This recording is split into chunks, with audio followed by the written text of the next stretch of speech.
Hallo, my naam is Janine van die Kerk van die Radio Kansel. En ons is nog steeds nie 'n naam vir die vlog nie, want totdat ons nie regtig geskerp een het, die gaan ek uithou. So, voorstelle vir die vlog te doen met takkies, met hardloop en met devotions, né? Help my saam dink. En dan is ons nog steeds op Galasiërs 6:9, wat ek hoop aan die einde van hierdie reeks sê in jou kop gaan hê, soos al my mense Romeine 1:20 ken. Galasiërs 6:9 in Afrikaans sê, laat ons nie moeg word om goed te doen nie, want as ons nie verslap nie, sal ons op die regte tyd oes. Nou laas keer het ons gepraat oor aanhou, sit net een tree voor die ander tree, hou net aan.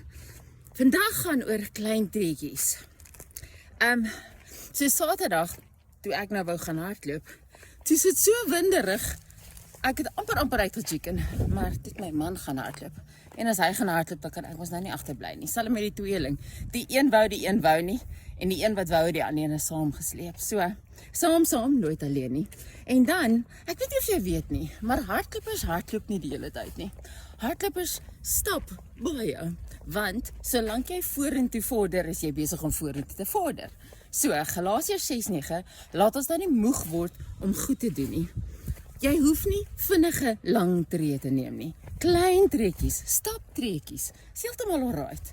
Klein treetjies. Jy hoef nie hoofstukke en hoofstukke Bybel te lees nie, al het jy een versie gelees vir die dag, as jy gewas deur die woord vandag. Jy hoef nie ure en ure te bid nie, al bid jy net 'n skietgebedjie, want dis wat jy nou kan doen. Al dans jy, al sug jy, en jy doen dit saam met die Here en net jy dit gedoen. So hier gaan jy. Klein treetjies is doenbaar. Dis doenbaar en dis al wat jy vra vir die dag. Galasiërs 6:9, kry hom in jou kop en gaan help.